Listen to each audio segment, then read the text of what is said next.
Hello and welcome to Newscentre. I'm Parikshit Luthra. The big national story, leader of opposition in the Lok Sabha and a member of the selection panel, Rahul Gandhi, is protesting the appointment of the new Chief Election Commissioner.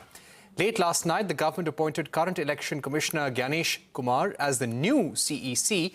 The Chief Secretary of Haryana, Vivek Joshi, was also appointed as an Election Commissioner. The appointments came hours after a meeting of the high-level selection committee led by Prime Minister.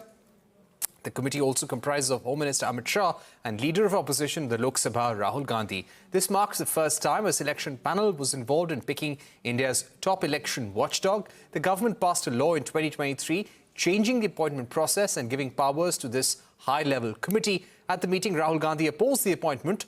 He has now made the dissent note he submitted on the matter public. In the note, Rahul Gandhi said it is disrespectful and discourteous to make a midnight decision when the selection process is being challenged before the Supreme Court. Rahul Gandhi argued that the composition of the committee is tilted in favour of the government and a case will be heard by the Supreme Court within 48 hours. But his dissent was overruled and the government went ahead with the appointments. The Association for Democratic Reforms moved to the Supreme Court today, opposing the appointments. The Apex Court has listed the matter to be heard tomorrow. Ashwin Kumar is here with the details. Ashwin, give us a sense of what happened in court. Give us a quick background and what can we expect now? Well, allow me to bring in some context here. In March of 2023 is when the Supreme Court had frowned on the fact that there is no law that governs appointments to the Election Commission, and at the time had appointed a temporary selection panel comprising of the Prime Minister, the Leader of Opposition and the CJI, the Chief Justice of India. This was meant to be temporary. Now, subsequently, later that year, in December of 2023, the Centre passed a fresh law which replaced the CJI with a Union Cabinet Minister in the selection panel, which is what prompted a whole host of challenges being filed here before the Apex Court, which is what prompted these very same questions to come to light with the appointment of Gyanesh Kumar as the new Chief Election Commissioner. The question that was raised first by Rahul Gandhi, then by the petitioners here before the Apex Court, is that why is this appointment being rushed through? The question that Rahul Gandhi had raised as a part of his dissent note is that the Supreme Court is already seized of the matter. The Supreme Court is already hearing this case. The matter is sub judice, and if that is the case, why rush through this appointment?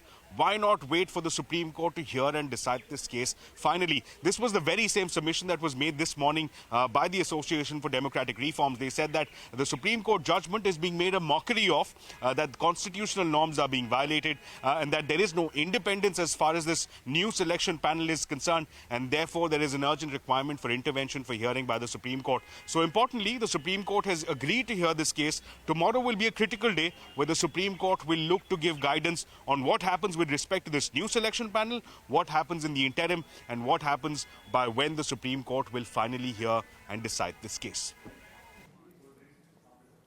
And joining me now to take this discussion forward is Jagdeep, Chhokar, co-founder and trustee of the Association for Democratic Reforms. Mr. Chhokar, thank you for joining us on the program. Let me begin by asking you about the issues raised by you in your plea. ADR, the Association for Democratic Reforms, has approached Supreme Court about the manner in which this appointment has been made, while the process of appointment has been challenged before the Apex Court. Let me first correct what your colleague said. The ADR did not raise the matter today after Rahul Gandhi raised it yesterday. ADR filed this petition 2 years ago, soon after this law was passed.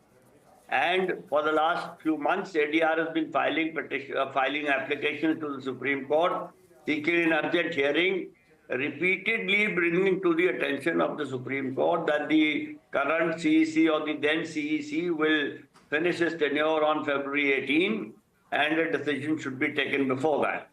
The last hearing was held on February 12, and one of the judges in the bench was taken ill, and therefore it was decided to postpone that hearing from the 12th of February to the 19th of February. Even at that time, our counsel informed the Supreme Court that the appointment might happen on the 18th or before the 18th, and therefore the hearing should be held early. But the Supreme Court said that we will take a decision, we'll hear it on the 19th, and if something happens before that, we will see what to do about it. So it is not post Rahul Gandhi's dissent note, it is 2 years before that, number one. Number two, since we have challenged this law, because we are the ones who had filed the original petition about making a law for appointing the election commissioners. We are the original petitioners, and we have challenged that this law, which is regarding the appointment, follows the letter of the Supreme Court judgment, but not its spirit. The Supreme Court judgment of 2023 spent about 200 pages explaining the rationale for this appointment, why this appointment should not be entirely within the domain of the government or the executive. The opposition and some other independent, neutral people should be part of the appointment.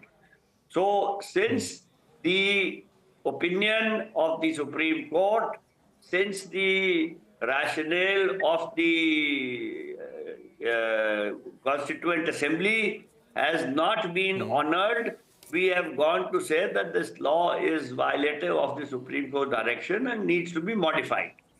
We will know about that. So you're saying, sir, essentially right now you're saying that considering that your plea, which you had filed 2 years ago, and the Supreme Court's own decision, the matter is pending, therefore the CEC should not have been appointed before the court had thoroughly disposed of the matter.